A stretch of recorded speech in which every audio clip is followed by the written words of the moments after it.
Zdaj se gremo pa igrati igro Miha, koliko je ura.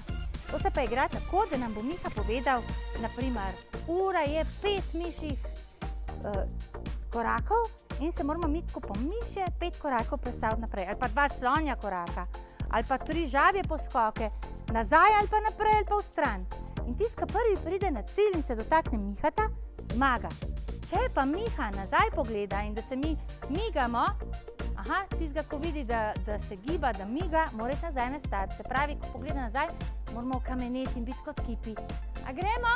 Ja, mi smo pripravljeni. A ste pripravljeni, ne? Ja. Zdaj Petka. Bum, Petka. Da, bum. Ja, to sem jaz dve prijateljici pričaral tukaj, a ne? Daj te vprašati. Ura je en slonji korak naprej. Dajmo še. Miha, koliko je ura? Ura je en žabji poskok nazaj. Miha, koliko je pa zdaj ura?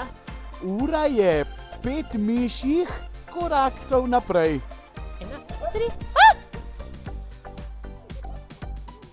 2, 3, 4, 5. 5.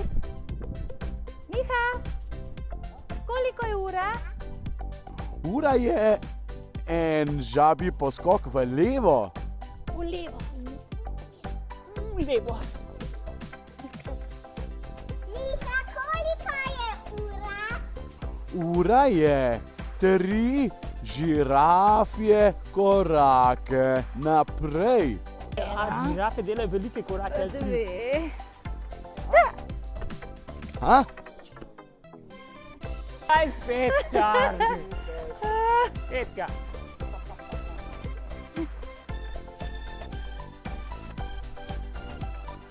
Miha, koliko je ura?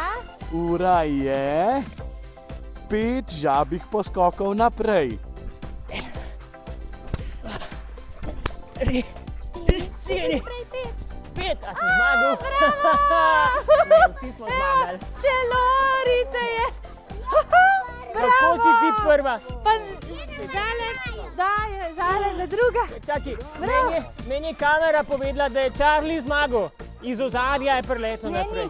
A ste videli, da je tudi Lori Petka dala Miha tu? Super. Super, ena- tudi vi ste doma to igrajte, otroci. A ne, je super igra. Vi pa vsi se še meni Petka. Bravo, Petka. Lori, Ja. Petka. smo bili. Bravo. Ja. Ok, dio.